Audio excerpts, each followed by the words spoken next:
Okay, well, we are live with Glowjoy Constructions, episode number 7 with Michele Heyward. How are you doing today, Michele? I'm good. It's a good Friday and it's not Good Friday. Well, it's always a good Friday for me, especially when I wake up in the morning, obviously. So, truly blessed for that. And really grateful for you taking the time to join us live. I know it's really difficult for folks, particularly to commit to joining a podcast, especially live. So, thank you so much for making the time and for taking the time to be here today. For the people who don't know you, why don't you go ahead and introduce yourself? Tell us a little bit about yourself. You're a LinkedIn top voice and just an incredible woman in construction. I have so much I could say about you, but I think I won't do you any justice. So I'm going to go ahead and pass the mic over to you. And thank you, everybody, for joining us today. Well, you already know my name, but just in case you missed it, I got you covered. I'm Michele Heyward. I became a civil engineer at 12 years old. No, I didn't graduate college. What happened was a hurricane hit my home state of South Carolina, and I couldn't understand how this thing called a hurricane could do so much damage. And that took me on the road to be a civil engineer, wanting to change the way we built things here in the US.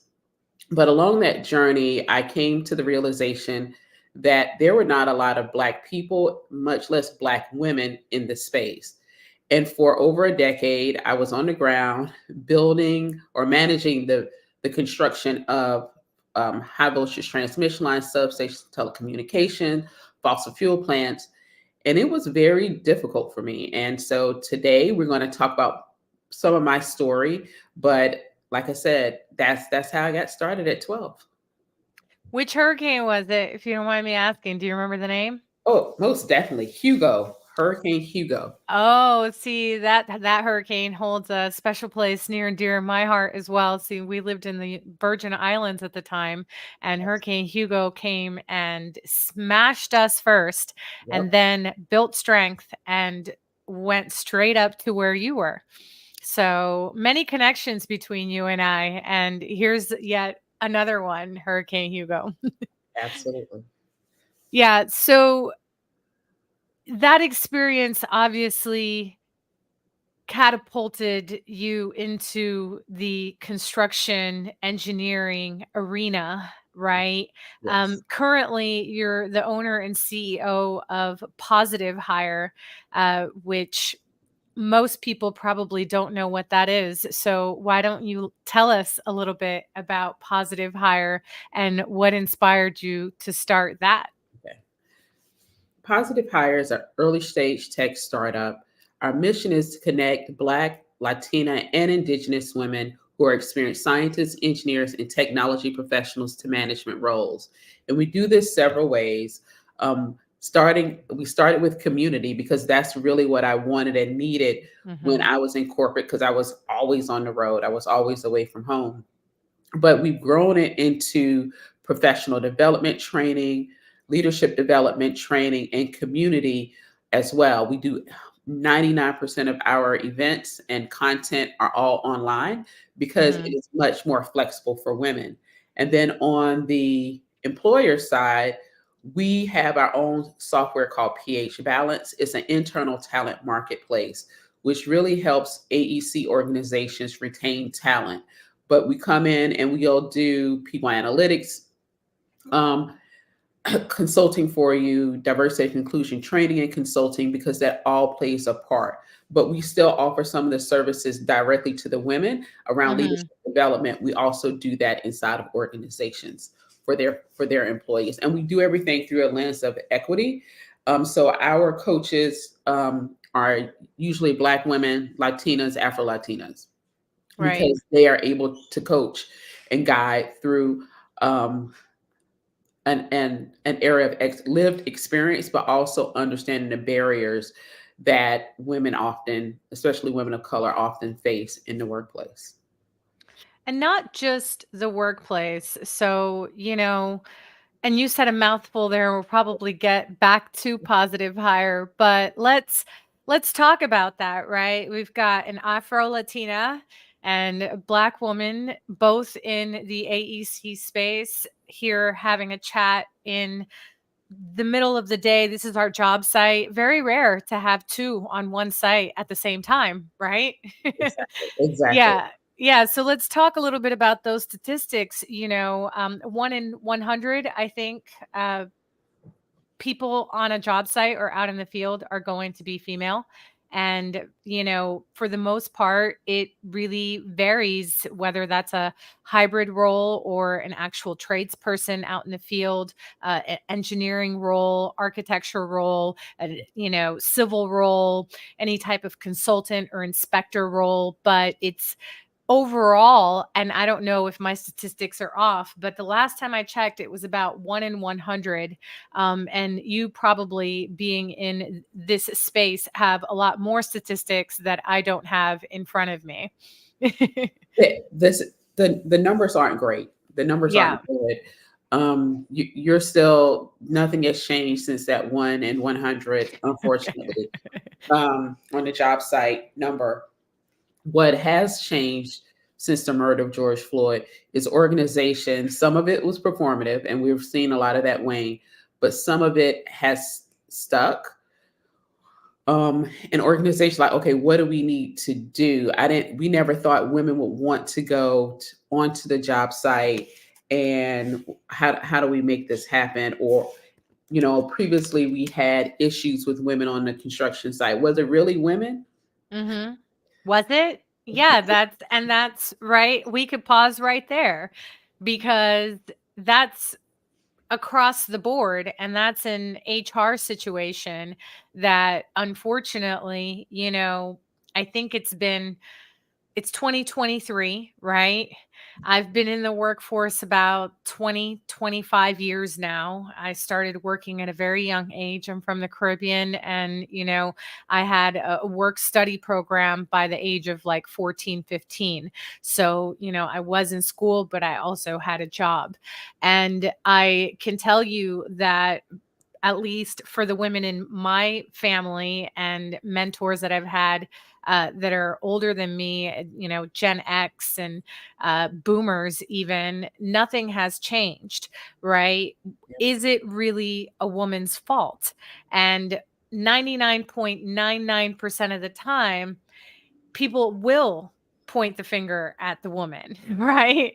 And there will be very little investigation, if at all a real investigation, before it's closed out and deemed as a non-issue or brushed under the table, because said personnel, that maybe was accused of whatever, is needed on the job site or in the executive suite. I used to work in banking, so it's kind of, they go hand in hand, right? Male dominated industries. But a lot of that, I think, has changed, right? I don't know. I feel like I don't feel as intimidated anymore, and maybe it's because I've been in the business long enough and people like, know, and respect me. Or maybe it's just because the industry is changing and organizations like yours are actually making, waves and creating the change that we need in this industry.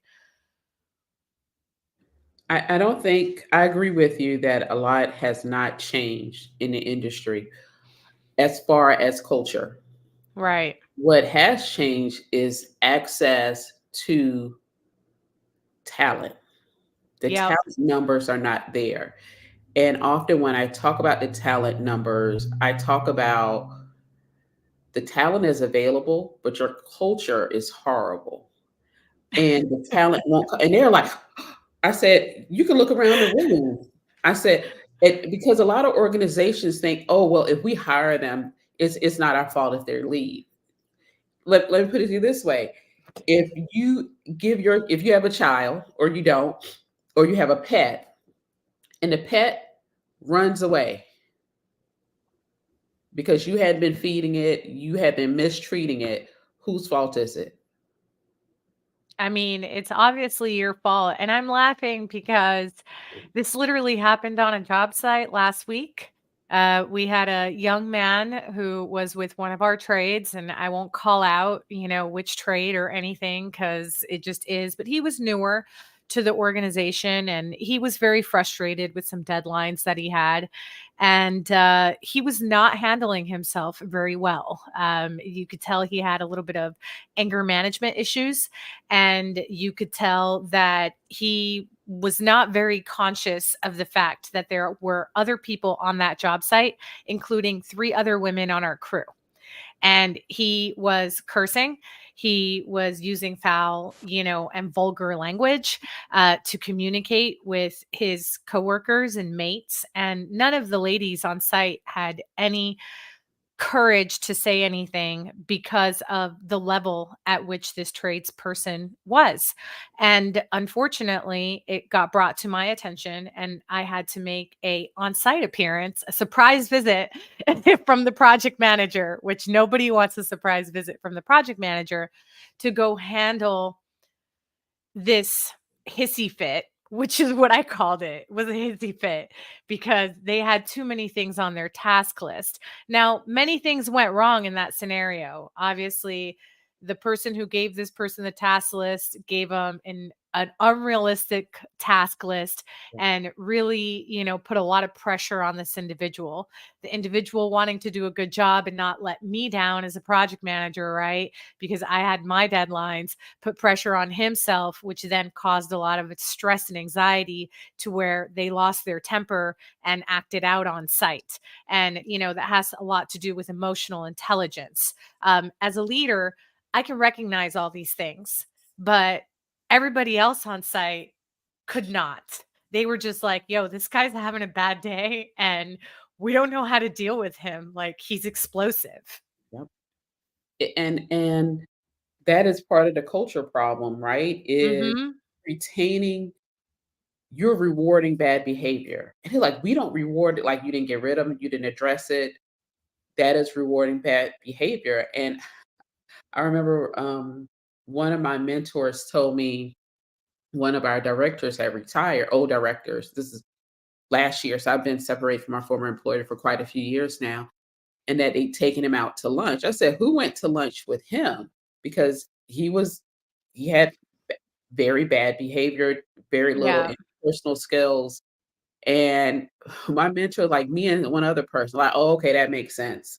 Because the turnover, people are literally, and people in the organization from the executive level to HR all knew that he had a high turnover, that he was causing people to quit. But it's Right. like, his work is so good. You lost five people, five, three to four engineers, and a construction manager for one person. So he's doing the work of five. Right. So it's and now it just falls on there. So you're creating then a hostile culture, right? Correct. And And that's, ability. yeah, nobody wants to be in a hostile work culture environment. When I arrived on the job site, there was some communication, obviously, that had to happen and a little bit of conflict resolution in order for us to get back on track and back on task and back on schedule. But the answer that I got was the worst. It was, this is construction, this is just how it is. If your team can't deal with it, then they need to go find something else to do. And I was like, no, this is the problem with construction. Exactly. We are not sensitive to all of the new people that now make up the industry, and or the fact that the way the industry has been running for decades, centuries, is toxic and it's not healthy.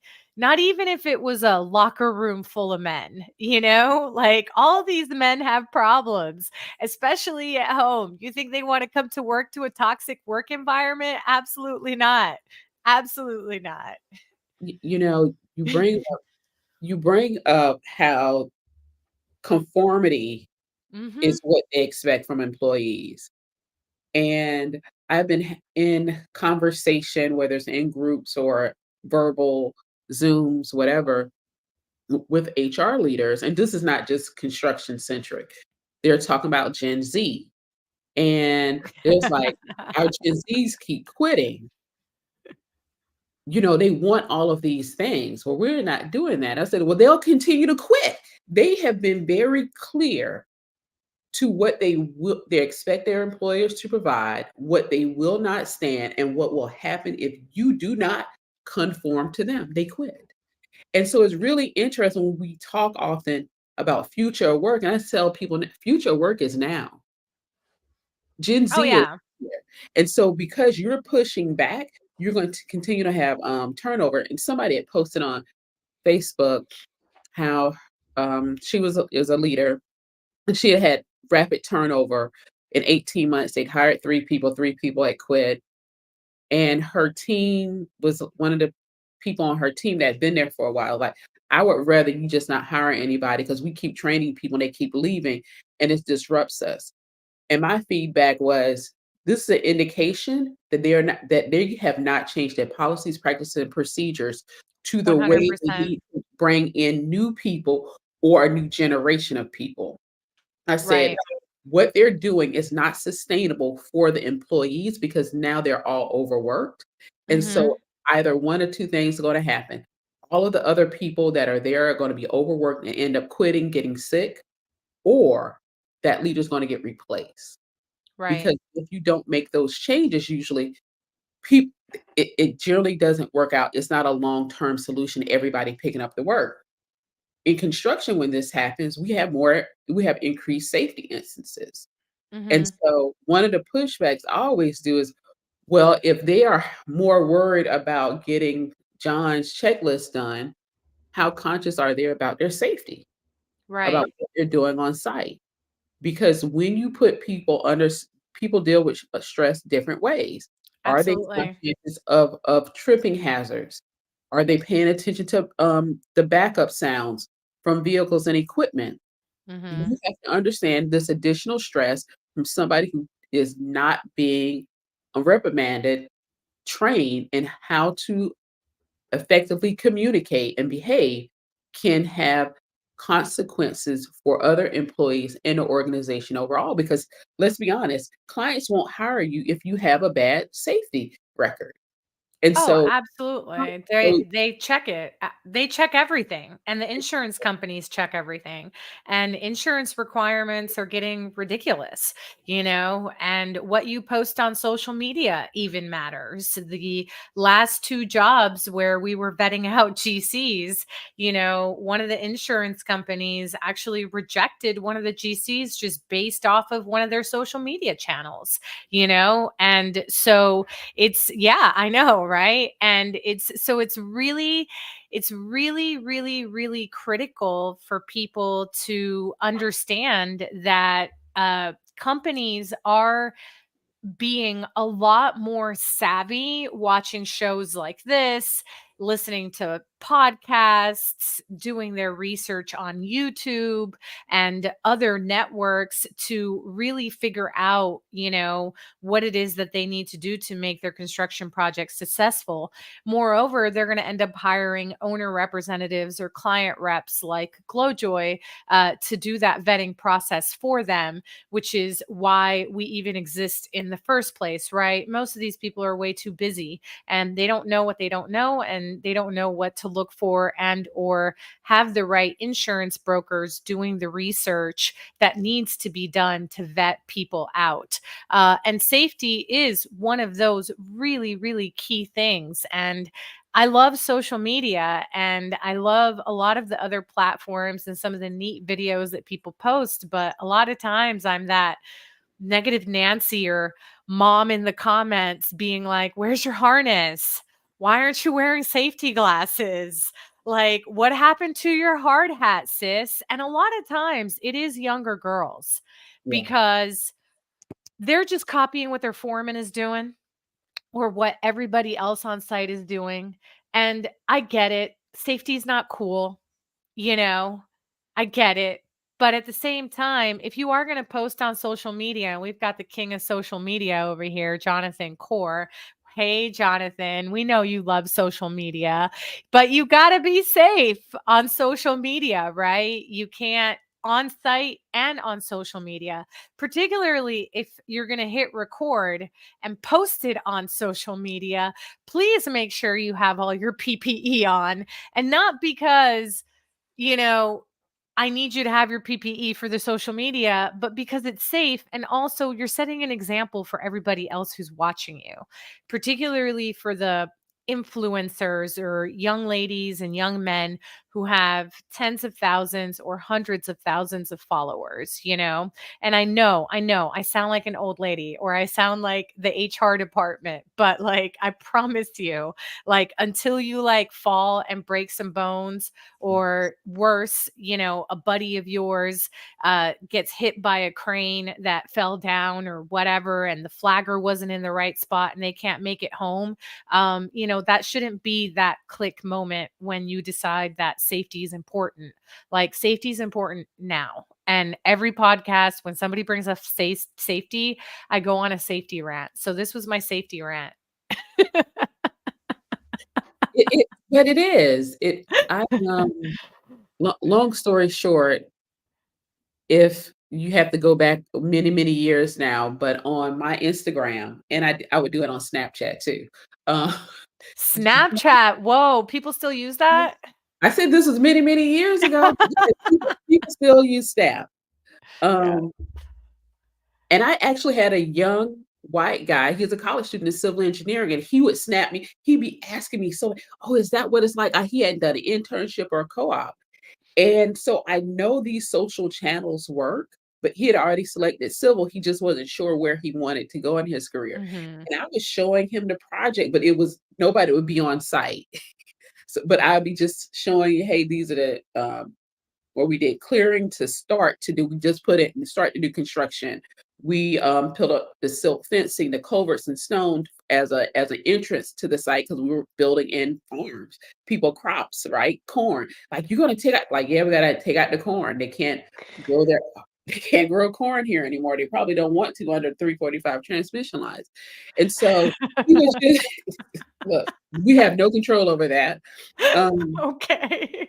and just showing, he was like, "Oh my God." I said, "So what I did was very different than walking down the street or walking through your neighborhood where you're seeing a house being built, or even a building, a high rise being built." They're like, "Oh, I can kind of see those things." You show them how you do transmission distribution projects, like, there's nothing there. It's like, yeah, I took this 2 days and I finally uploaded the video because I had my connectivity was really horrible. But Mhm. it's utilizing those channels, and how do we best utilize them? Because if we pick up safety issues in them, that's generally why there's a huge pushback with us doing it. I was like, we still need to utilize TikTok and Instagram and Twitch to draw young people into. That's where they are not outside. They don't know anything being built in their neighborhood because they're inside on the computer and playing video games. Absolutely, playing video games. I still got my Discord, you know? Reactivated that during the Clubhouse days before they had the chat Yeah, feature, remember? I do. So I did run like a little Discord channel. And I always tell folks, you've got to go exactly like you said, where the young people are. And the whole point of being on TikTok and YouTube and even doing this everything construction live stream is so that when people are searching online about careers in construction, or trends in construction, or anything about the AEC space, hopefully they'll find this and they'll see the multitude of different people, because we've had from tool manufacturers to tradesmen in the field Yeah. to, now you an engineer, and we've had social media people. Jesse was on talking about addiction in the construction industry. So we've already had incredible guests in just 7 episodes in. And you've known me from the Clubhouse days. So, we've got so many people to bring, from the Everything Construction Club. Oh my God. And it really is about promoting the industry and careers in this industry. And before we transition from this social media topic, I'm going to show this pro tip from Jonathan Core here on LinkedIn. He's saying, have your safety leadership review all images before posting. This makes your brand come across as polished and that you actually are a safe contractor. And that's actually an incredible pro tip. The other thing that we did is in New York, we have OSHA safety training. So we actually put our social media people through the same OSHA safety training that the field goes through. So we told them if they see an OSHA violation on any of the videos and or photos, then obviously those are things they are not allowed to post, and also are things that they should bring to our attention, right? Like we look at the daily logs and we review daily log photos and videos on all of the projects, but inevitably there may be things that project managers miss, or maybe a social media person captured something that wasn't uploaded to a daily log and there is a safety thing while we weren't on site, right? So it's something that we can address, and safety is everybody's job. So, I will leave safety alone so people don't drop out of, drop out of viewing us. Because nobody wants to talk about safety, especially on a Friday. But it's such a huge part of what we do here in the construction industry, for sure.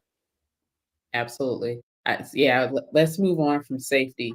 So, um, when you say clubhouse days, it just reminded me like it does seem like a lifetime ago. Like every year in the pandemic was like 5 years. Feels like.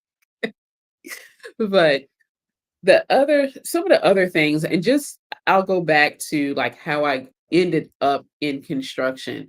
And so Yeah, while a hurricane got me into civil engineering, I actually didn't start there when I finished college. I actually became an inside sales engineer. nice. I hated it. Absolutely hated that job. I do it all the time now as a business owner, so that's the Right. funny part.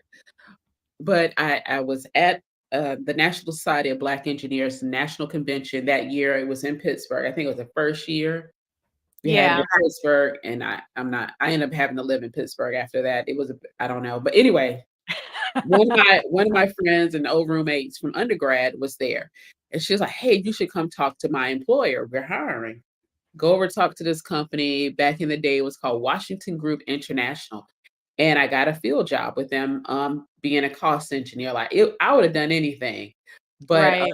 it was fun. Well, actually, while I was in grad school, I had an offer from Fluor Corporation, and the offer was just too low. And they asked me, "Well, is it too low?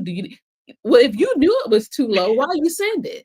So Because they were hoping you were desperate. I don't know. I mean, I was like, "No, I'm gonna go ahead and finish grad school." That was my response. My mom wanted me not to go work and then go to grad school at night. She's like, "Go ahead and just finish grad school. I'll send you money." When your parents said they're gonna send you money to college student, you don't have to work for it. You take it. So absolutely. I was a Washington Group. I did the first job outside of Pittsburgh, Pennsylvania. It was a retrofit to a fossil fuel plant. And that fossil fuel plant, this is the second retrofit. It had been built in the early 1900s. They did a Okay. retrofit to it in the 60s. Um, To and oil. it was new air pollution regulations that were coming out. Mhm. That job started in 2006. It was slated to be done in like 26 months. Mhm.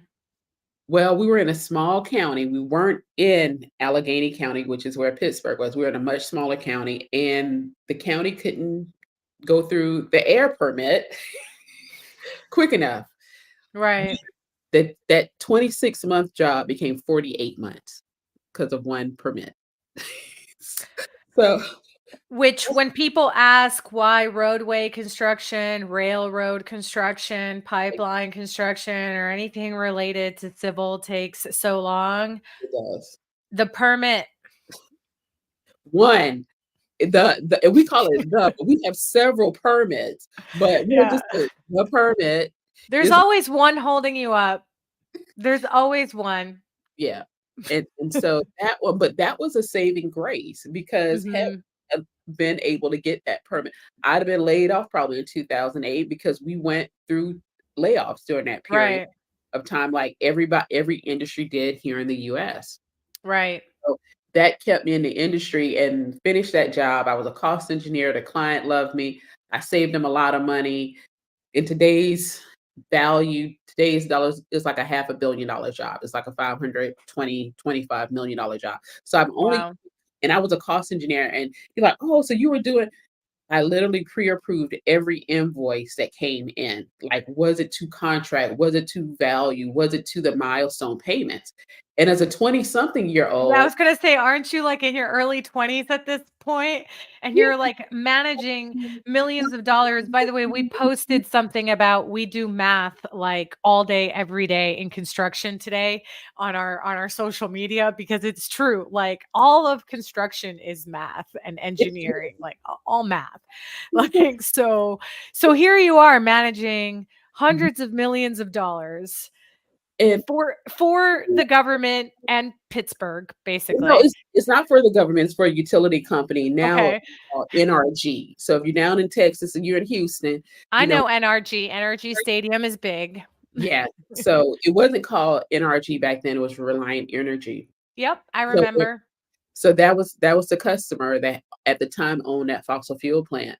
And so I Mhm. didn't understand at quite the level at which I probably touched a half to two-thirds of that budget of how much we spent on that job and how much I learned. And I went to the next job, which is transmission distribution. I was in Tulsa, Oklahoma, in the basement of a public service of Oklahoma, PSO, in Mhm. downtown Tulsa.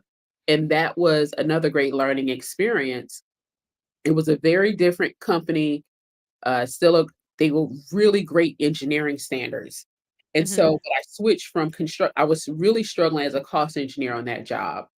And I had Right. a great leader on that project who ended up becoming my sponsor.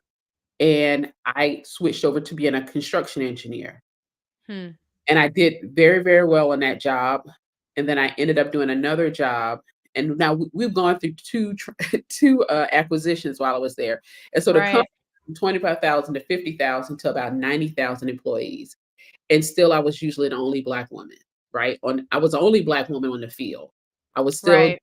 usually the only Black woman on my projects, whether it was intern, somebody in a home office, or Right. on the field. We would have, 2 to 3 other women, they would be white women that would join the project, um, Right. on the field. And so it was just like the larger we get, nothing was changing, Is it an right? interest thing, you think, at the time? Was it that young Black girls just weren't encouraged to join the AEC space? I know for me, for example, I was told to go be a lawyer or go do tech because I'm a millennial. So, they pushed us into tech and they told us that, those weren't jobs for us. Well, And so I'm curious, because you and I are different generations, right? Where the disconnect was for other young Black women, because clearly you were thriving. I mean, I've never, been in positions, at least for corporate, like you have, right? And so I'm always so inspired by you, and just even learning more about your story today and these amazing projects you were managing in your 20s. Like, you had the interest. So where were all the other young Black women? well, remember how I said I was recruited necessarily at Black engineers. There was a young Black guy that was recruiting for the company at the time. He bought Yeah. the talent, and that talent was all laid off in 2008. And when I say Mhm. all, I could name every Latina, Black woman, Black man, Latino that was laid off into like in one foul swoop. They were all gone out of the organization. And Right. so it wasn't as though we didn't want to be there. It was like, "We can't find them." And the one Black is like, "I can go find them, just pay this fee." And they still recruit there, but it takes, an effort, and you have to do cultural work and train your people on what it looks like to retain talent. When Mhm. I left, there was only one other black guy. Actually, it was one black guy, and they hired a few more after they did the layoff. It was really interesting. Um, that is still with the organization. It's changed a lot. It's been sold off, but he's the only one that's been there. But the rest of us, little by little, well, one foul swoop in 2008, early career, were gone. Some people that had been there in other aspects, and some would work in the field. They were project controls. They would come out to the job sites and work. They didn't have a problem with that, but all of them were let go. I was fortunate in that because I was on the field, I had a client that talked highly of me Right. to our office personnel, Right. to the point wherein I was asking, as I'm seeing them doing layoffs and all of everybody losing their jobs, I literally asked, "Yo, y'all about to let me go from this project?" And my senior director, I think he was shocked that I asked. I needs to know. I needed to know. I had a mortgage and student loans and a car. I had bills because I'm grown at the. Right. And, he was like, "Oh, well, we're talking to the client." Well, he didn't understand the relationship I had with the client's project controls manager. I was like, Right. "Okay," I hung up the phone. I got up, walked down and we was in a converted shed, so don't think I was in the office. This is Pittsburgh. I made that right, walked into project controls. I was like, "Oscar, you have enough money to keep me on the project?" He looks at me, he's like, "It ain't me, it's your people in the office." I said, "Well, just tell him you wanna keep me on." He went and sent an email saying he wanted to keep me on. He had enough money in the budget to keep me. And Right. so they had in writing. I called that man back and said, "Yeah, I talked to Oscar," and he was shook. I said, "He has enough money to keep me. I think I'm good for the rest of the year." So it was very I did things very, very differently because I had a relationship very early on with Right. my client. Plus, they were talking very highly of me in the home office in New Jersey. Then I was able to get a sponsor. And because I was able to get these things, not unknowing that those are the things that really help retain us in the industry, it, Right. it helped me stay as long as I did. And you see a drastic difference in career path and trajectory when we don't have mentors, we don't have support, we don't have sponsors. And so the interest is there. What is very interesting about Gen X Black women that are chattel through chattel slavery is we are highly encouraged to do it. We are Right. very seldom discouraged to do a challenge. We often are told you're going to be the only one. You are somewhat looked at as you have to do it for our people, right? So Okay. it's a lot of stress to say I quit. Now, millennials and Gen Z, like we quit, like because my Gen X mom would never, but I'm going to because we don't want you to go through the same trauma and stress we went through. And Yeah. so there's a difference between our later boomer parents, some of the Gen X parents for the millennial kids and Gen Zers. And so the behaviors and what's expected of us has lessened, but Mhm. one thing was Gen X were told, "Y you can absolutely do it. Let's figure out how to do it." But we also the numbers shrunk and who was going to be able to do it because we always looked at who was the best at math and science. Right. You have to have an engineer, you can't be average, you have to be the best of the best. And that Right. was, I think, the downside of that, which limited the number of us which went into the field because we were always told if you're not good at math and science, this is not the trajectory for you. For construction, there are so many different avenues. It's not engineering, it's not architecture. Right. And so now I'm starting to talk in like Trio and Upward Bound to their students, like, "Hey, construction is a great opportunity for you. It This is is. this is the additional money. Like, you're gonna get your salary, but if you willing to travel, let me tell you how much more money you can get, right?" And like, Right. really? Yeah. And you don't have to go into debt to do this. You can, if you Right. want project controls and you still want to be on the computer, and not get dirty and pick up tools, you can just go to the site, be document controls, do project controls, You don't even quality. have to go to the site. Like, you can go work in an office or sit in a trailer, like, whatever. Exactly. The people who love to play video games, I always tell them to get into crane operations and such. I mean, you're already doing it online. Like, clearly you got some skills. Like, I mean, put that to the test and make some money, right? I remember one of my friend's nephews. He was very lost in life for a really long time, and he literally got some boom lift operator's license, and now obviously does much more than that. That was like 6 or 7 years ago, but like he found a place in the construction industry. Everybody thought that he was like a total waste, didn't, wasn't smart, just wanted to sit at home and play video games all day. No, like he didn't know what to do with the skills that he had, right? And so I think that's another thing with Gen X versus millennial, right? Gen X, like they know their skills.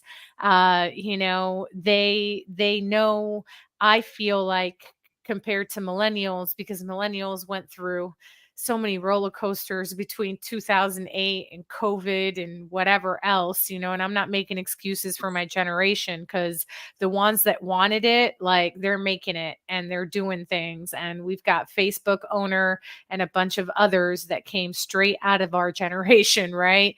And Snapchat, Instagram, all these apps came out of our generation. So the ones that wanted it, like they went and got it. But I feel, the younger Gen Z, and Gen X, the thing that they have in common is that they know what they want, Yep. and they know what they're capable of as well. I would say it still took Gen X a while to understand what our skill sets were, because you're told you're a civil engineer, you can only do these 12 things. Right. Do you know it's really just operations? So you can take that same skill set and you can be a structural engineer for a manufacturing facility, or you can walk out of structural engineering and help with operations of a facility. And Like so it's transferable skills. exactly. And so the important part, I think, that you brought up is helping young people identify what those skills are, because they're the first generation to be able to stay indoors. Like we couldn't stay indoors. Like, oh, you will not sit in my house all day and be lazy. We were forced to go outside. Even if we had an Atari and a Nintendo and a Sega, you had to go outside. And I would tell in Gen Xer, so they're like, wait, they had, like, yeah, they did. And so maybe not Sega, but they definitely had Nintendo. And so what does I that look? remember Sega. Okay, I can't remember if it was we were done or not. We weren't a big video game family, but we definitely had Nintendo, because we were blowing in the cartridges because we had to play Mario Brothers. But I say that we still have the same thing in the industry for AEC. So and we've seen this often enough, where organizations think they need to go higher, but they haven't even looked at internally to see what skills and abilities their current talent has. And we saw it over and over again, which is one reason why we built PH Balance, Right. because it does two things. Gen Z has said, if I don't have upward mobility, career progression, I'm leaving. They told you this, and they're leaving.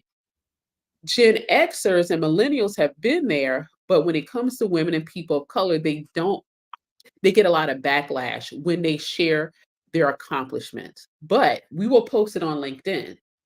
And so what we did with PH Balance is give the employees the opportunity to say, this is my skill set, these are my abilities, this is what I achieved, these are my career goals, and Right. help organizations match and pair that to their internal needs. Because then, like, oh, well, we don't have a project for you, you're overhead and you're not an overhead role, you get laid off, standby, whatever you want to call it.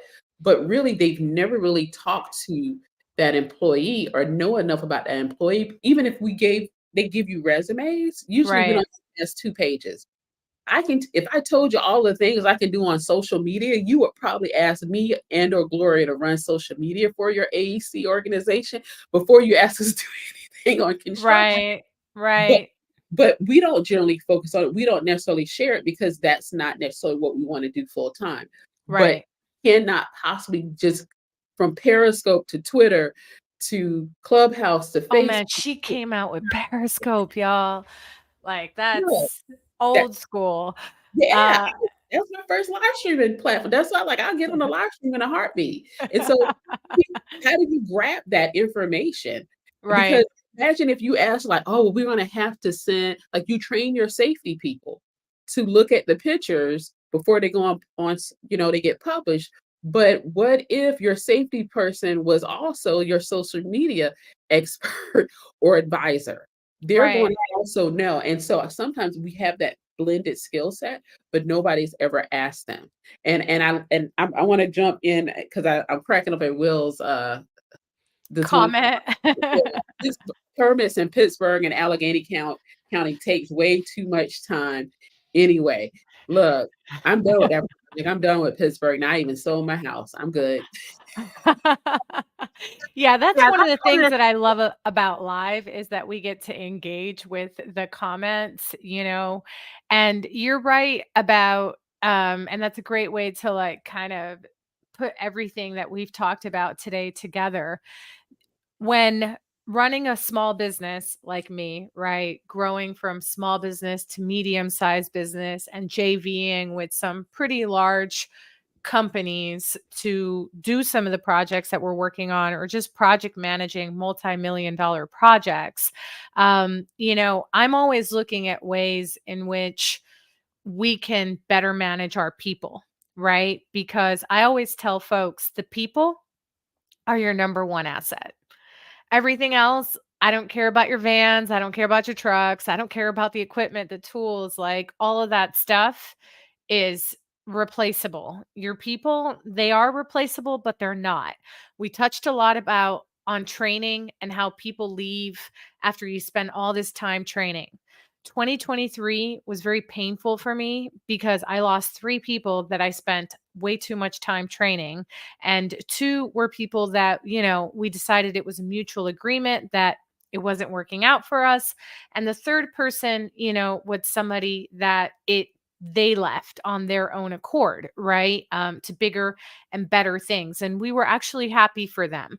But, still very painful and a huge sting to have to bear that cost, right? So having systems in place, and also it's very painful for, let's say I'm an employee of a business and I have this intrapreneur capability and or business development, social media, whatever capability that you were talking about. But I'm not getting paid enough and my company doesn't provide profit sharing like Glowjoy, right? Glowjoy gives profit sharing to all of its employees because that's just, we don't have a sales force. Everybody who works here does sales. So, as an employee, you start looking for other jobs, which is very time consuming, looking for another job, right? So you're working your 8, 9, 10 hours because we don't turn off anymore when we get home. We have these devices, and our bosses will email us and text message us long after we left the office or the job site now. And most people are truly expected to respond, and most do. And so, having a software solution like the one that you've created and are, working on, and just the whole positive hire um, business model where you're taking from not just employer, but really employee, and creating a system where everybody can have like a holistic view, almost like we do with project management software, right? Of what is available, what is coming up in the projects, who has the talent and the skill set, who has maybe an interest in being mentored somewhere else or trying something new or jumping laterally to another department, right? Because maybe they just took a job to get in because they were excited to get into the construction industry and that was the only job they could land, but they've been with the business for 2 years. They've proven themselves, they've learned a lot, and now they want to go from office to field, or that's what happened with me, right? So It's I started in the office and I really wanted to work in the field, but that was the only job I could get. So I made my way to the field and I made it known I wanted to go to the field, and it took a while, but I got there. Absolutely. Or international assignments for Right. at mid-sized larger firms that are international. They don't ask. Something came up and I was like, "Oh, I'll go." It was in the Caribbean. Um, Duh, I'll go. it was Haiti when Haiti got hit by a hurricane. And like, "Oh, Right. I'll go." And it was like, "You'll go?" Well, because I knew it was Black people. I want to take care of my people. So I didn't say like yes, but hurricanes, and I just went hurricanes were the reason I became a civil engineer. So my name Right. went on the list. But had no one asked me, there Most are people some don't. exactly they were shocked that I said it because they assumed that I wouldn't do it, but nobody's asking. And the larger organizations get, the less connected leadership is to their employees, their teams, their functions. And Agreed. and even I remember that the last org company I was with, when they needed people for projects, and then people would just call off people like, "Oh, you're the civil lead. Who do you have? You're the structural lead. Who you have?" They're sending emails. And those people like, well, or they're asking for people like they're not available yet. I can give you this person for 3 to 6 months. But does this person want to go to this location? Does this person want to do certain things? And I Mhm. just ended up in transmission distribution. And so they literally had a small niche group of us. And we Right. literally went to projects together. And the last job I was on, we were in Illinois and it was a young Black man, he's younger than me, so I'm calling you, but he had a wife and kids in Chicago. He Mhm. loved it because he could drive home, his kids were in high school, he could see them play his son play football, do college tours with his daughter. Which is He amazing. Exactly, and so they literally, they put him on the job first, they told him he would be the last, and he did safety because he was so happy he was that close to home for 4 years because we did Yeah. long so but had nobody known and we hadn't stayed together as a team, as a function, that my sponsor did. He kind of held us together. We had kind of two teams that would break off, and we had more than one transmission distribution program. I should say we did programs. So it was like 400 miles of transmission lines, 8 substations, and a lot of smaller projects. That Mhm. job was $1.3 billion over a 4 year Yep. period. But nobody talks to, and we were, let's say, a team of 50. That's the only reason we knew the things we were. People like, "Hey, Michelle, you're from South Carolina. We have an office or a project there. You want to get on?" Had they not known me, work with me sharing some personal information, Right. they would have never asked. And I was like, "It's an office job?" It's like, "Yes, I don't want to be in the office." And they were shocked. Right. So, Right. Yeah, some people were not made for the office, y'all. Like, everybody thinks being in an office is a luxury. No, being in the field to me is the luxury. Like, being in an office is punishment, you know? Like, I if you it's like they put baby in the corner, you know? Like, what did I do wrong? And, the GC, the one GC that, did give me the opportunity and sent me out to the field as an APM, as an assistant project manager, and later promoted me to safety and like site super and other things. He knew it was a punishment to send me to the office. So I obviously did not have the emotional intelligence that I do now when I first started my career and was very young and all the things. So I sometimes I would butt heads. It's construction with some of the folks in the field because they would act the way that they acted, and I would act right back, right? And just stand my ground. But as a female, then that's like everybody's like, "Whoa, what's wrong with her? She's got an attitude," like all that stuff that we were talking about before, right? Where it's like it's her fault, and I'm like, "But they started it." Like, and they said this is the way construction is. So what? I can't act like one of the boys, Yep. then I'm acting out. So then I would get sent to the office, right? As a punishment for the day. Like, you can't be in the field. And they knew that that was a punishment to send me back to the office for me. And for some people, working in the field sucks. They hate it. They don't want to be dirty. They don't want to be around the dust. They don't want to be around the noise. They think it's too much. Like they don't like the people. They love the office or the trailer or whatever. They want to be there. You know, so I understand that there's a place for everybody. And you're talking about your jobs. It reminds me a little bit of my dad, my uncles, you know, who all worked in the O&G space, as well in engineering and constructions and security and facilities management. From my grandfather who worked for Hess, and you know, like long, long time ago. And you brought up Reliant Energy and NRG, and obviously my dad worked for a company based out of Houston. I went to the Woodlands High School, that's on my LinkedIn profile, and Baylor University. So definitely, we even have operations in Houston still for Glowjoy, because I just know so many people in the oil and gas space. And yes, I did just say Hess, you know. But you're talking about these projects, and when people ask, like, because I grew up in multiple islands in the Caribbean, and it was because my dad would work on projects, and each project would last a couple years, and so we would just live wherever my dad was working. And the term expat, you know, I talk about it a lot. I grew up as an expat in the oil and gas space, and it's just somebody who travels for work outside internationally. And I'm sure, you know, my dad's a boomer, so a little bit older than you.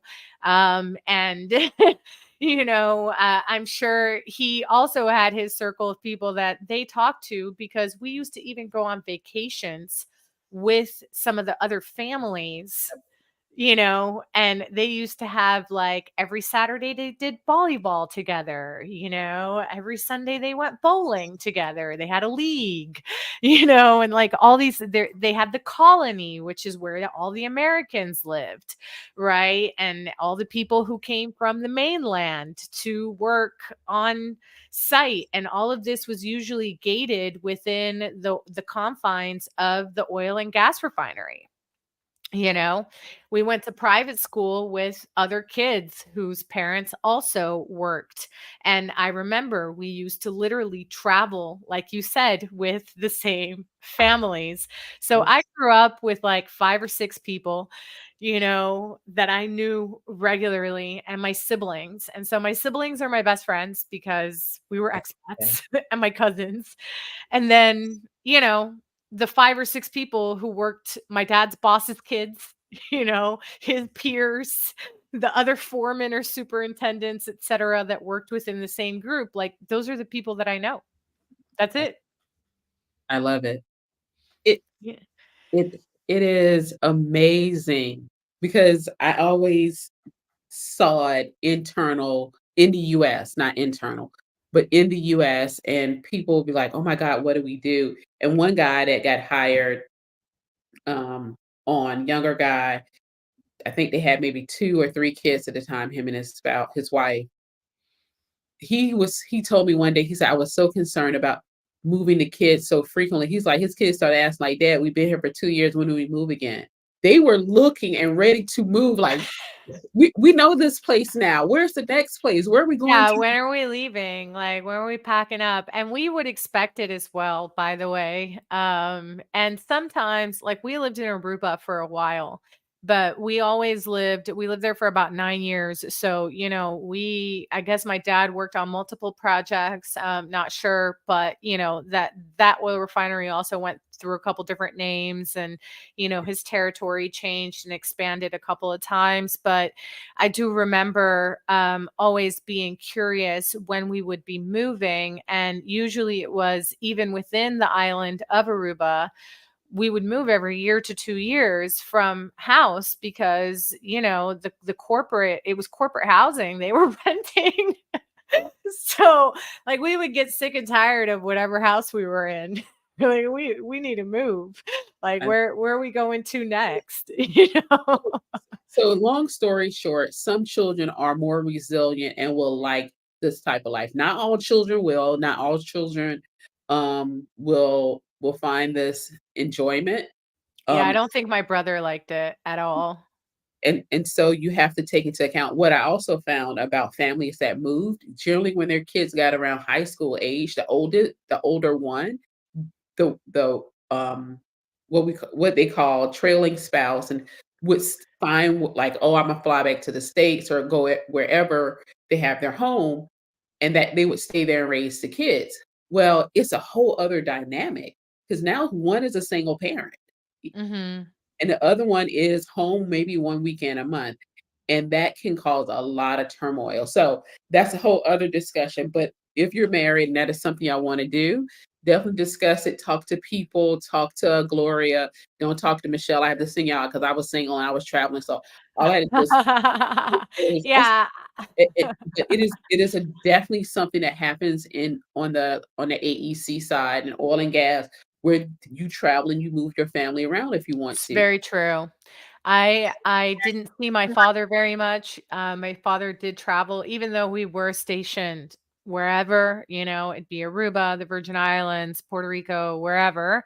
My father still traveled. He had a full territory of multiple places within Latin America. So, yeah, a lot of recitals missed, graduations missed, and different things. Now, I will say one thing. My dad's my BFF, and everybody knows that, especially if they follow my podcasts. And I am literally like a copy of him and his dad. Um, you know, so yeah, no, I'm not saying that as if it was a bad thing. My father found other ways to engage with us, right? So he always called every night and talked to us. He would help us with homework over the phone. We had like a beeper where we could like reach out to him if we needed to, while he was traveling. I know during the day or whatever. I did say beeper.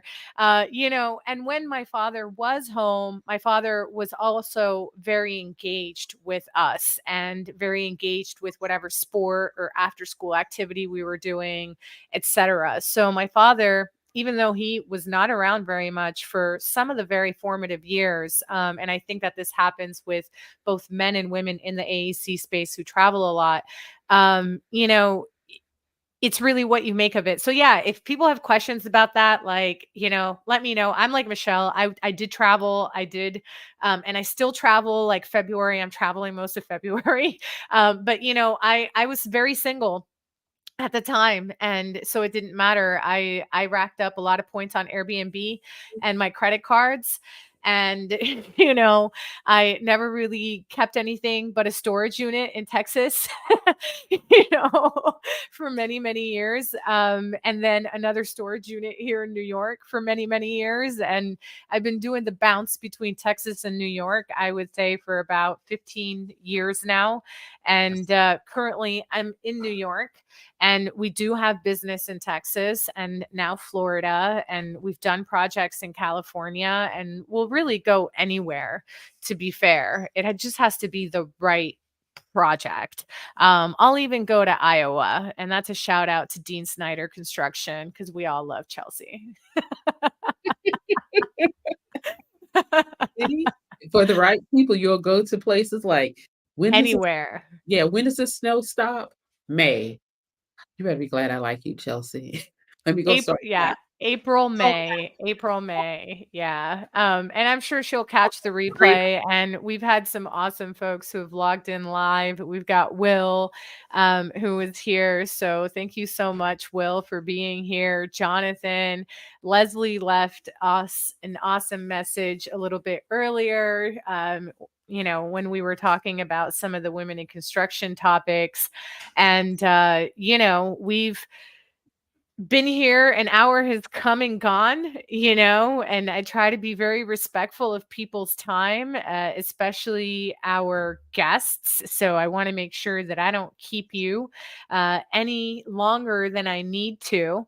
And yeah, I want to give you the opportunity to really wrap up with anything that you think we didn't touch on that is near and dear to your heart, something, anything, or if we touched on everything that you wanted to touch on today, great. But definitely want to give you the space to really use this time to share with our viewers on Facebook, LinkedIn, YouTube, and anywhere else where folks are listening or streaming live or replay.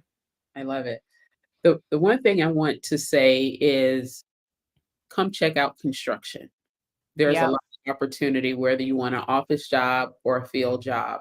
And we talked about some, you could be a project coordinator, document controls, cost engineer. Uh, if you want to do the engineering, you're like, I don't want to go to engineering school. You could be a technician. You could do CAD drawings. They're a designer. So there are definitely so many opportunities. Accountants, finance people, business manager, they all marketing specialists. You can help come in write proposals and grants. There's literally all sorts of opportunities for so many different, I won't say everyone, but so many different people. We need a lot of learning and development people that can help educate across different generations and different learning styles. So if you're big in inclusive learning, we definitely Mhm. need you because we have people that may want to do audio to video to written with pictures. And so we have people that are visually impaired and blind as well as hard of hearing and deaf. And so if Mhm. that is you, we definitely need you because we're always training on equipment, on safety, and they're often devised like we can't have anybody hard of hearing or deaf or blind on a job site. Well, what's their role? And they're looking at me like they could be in a trailer doing the same job. We need to have a ramp. We need to make it compliant for them. But it's really important that we make sure we have these opportunities available and that we're sharing them and really being able to train people with different learning um, abilities or different ways to train them with how they learn the best, I should say. So that's what I want to say, Gloria. Well, I also love that you did not mention a single job that requires you to pick up a hammer. And you mentioned a lot because everybody thinks that if you work in construction, you automatically have to know how to use a hammer or will eventually have to pick up a hammer. And maybe you will, maybe you won't. Maybe you'll use that hammer as a paperweight to hold your architect drawings, because it's a windy day in a trailer or something, right? Like I don't know, but I love that every single position and role that you mentioned had absolutely nothing to do with White hat the life. yeah, right, with the physical building. And obviously, I'm a trades person and creative at heart, and I love using my hands and the tools. And as an owner operator, do a little bit of both because I am one of those people that is very much into learning and development and having a little bit of an HR background and leadership and everything else. I find that being a coach, being that trainer, is really where I thrive and I shine with my team, So I prefer to spend time on job sites training and developing people and also taking what would be misfits in any other corporate space or industry or whatever and showing them, because everybody has a different learning style, where they really can shine, right? And sometimes people just don't know what they don't know. They've been told they're unworthy or they've been told they're dumb their entire life, like you're jock or whatever.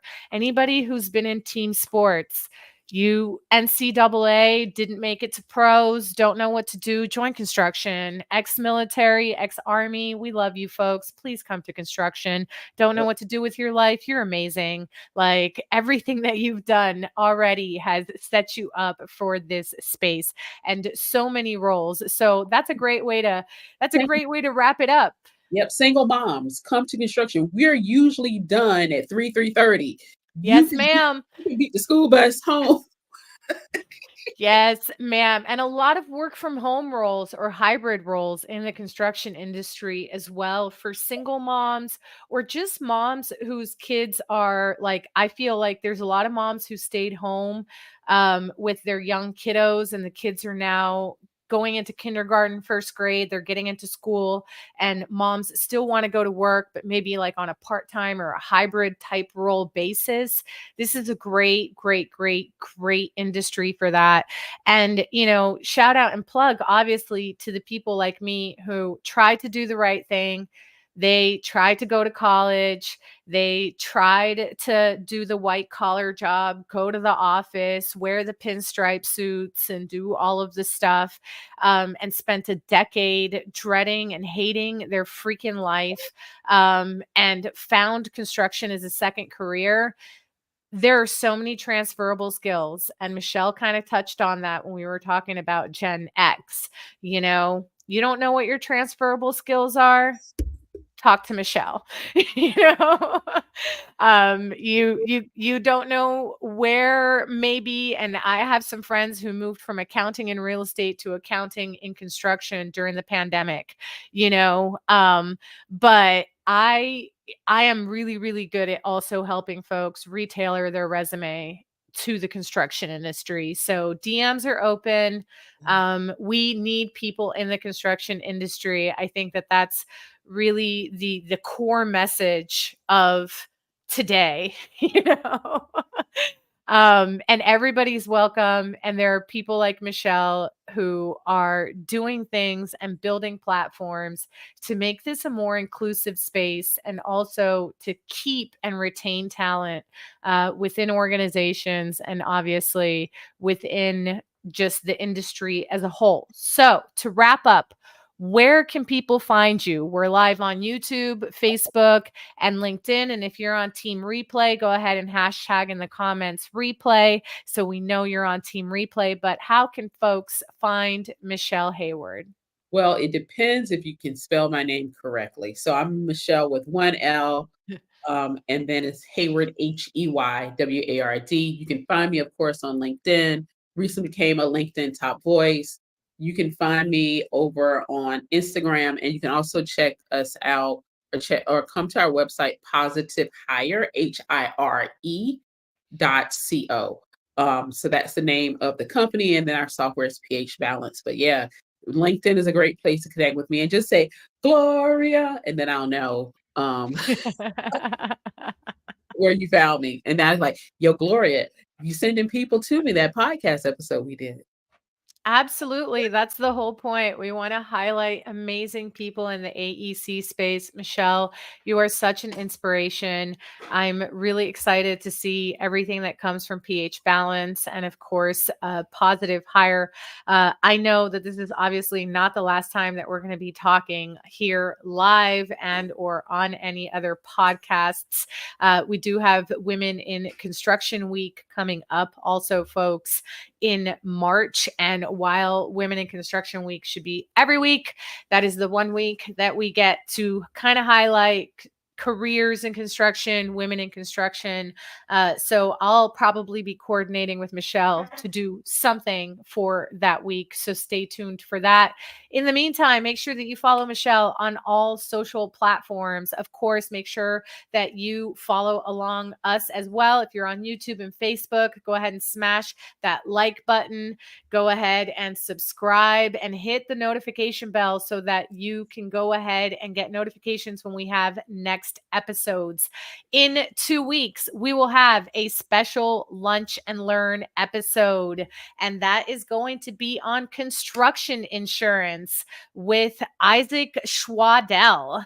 And so I am super, super excited to do a special lunch and learn webinar type special, like everything construction event. And then 2 weeks after that, we are bringing Mr. Construction Yeti himself, Matthew Graves. So if you are on LinkedIn and or Instagram, you know exactly who I'm talking about. Mr. Meme Master, Matt Graves, is going to be here live with us on the second episode of February. So lots of fun episodes for February. And of course, in March, we are probably going to be doing episodes on a weekly basis because it is Women's Month, and also it is Women's in Construction Week. I will be at the International Builders Show in Las Vegas at the end of February as well as a speaker. So stay tuned for a little bit more information on that. And of course, talking on a diversity panel, and very excited to represent Afro Latinas and minority women in the construction industry here at the New York Build Show, also on February 13th and 14th. So lots of stuff going on. Michele, you have been a pleasure. You have been an honor guest. I love you. And, I hope that you have an incredible weekend. Enjoy the rest of your afternoon. And thank you again. Bye, everybody.